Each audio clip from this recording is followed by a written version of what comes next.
بسم اللہ الرحمن الرحیم۔ السلام علیکم ورحمۃ اللہ وبرکاتہ۔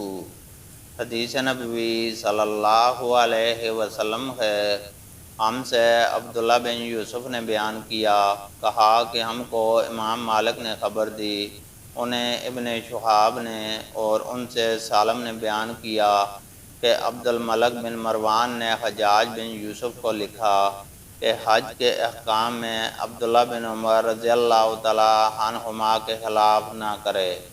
سالم نے کہا کہ عبداللہ بن عمر رضی اللہ تعالی عنہما عرفہ کے دن سورج ڈھلتے ہی تشریف لائے، میں بھی ان کے ساتھ تھا۔ آپ نے حجاج کے خیمہ کے پاس بلند آواز سے پکارا۔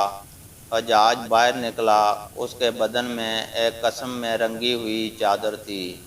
اس نے پوچھا، ابو عبد الرحمن کیا بات ہے؟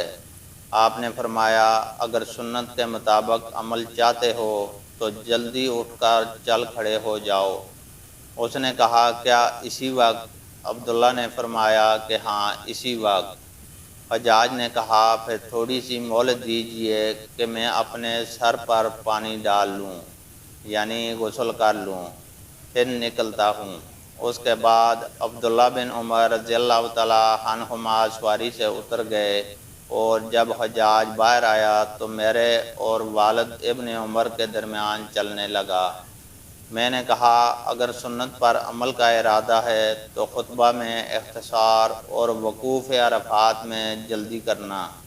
اس بات پر وہ عبداللہ بن عمر رضی اللہ تعالی عنہما کی طرف دیکھنے لگا۔ عبداللہ بن عمر رضی اللہ تعالی عنہما نے کہا کہ یہ سچ کہتا ہے۔ اللہ تعالیٰ سے دعا ہے کہ وہ ہمیں قرآن اور حدیث کو سننے، سمجھنے اور اس پر عمل کرنے کی توفیق عطا فرمائے، آمین۔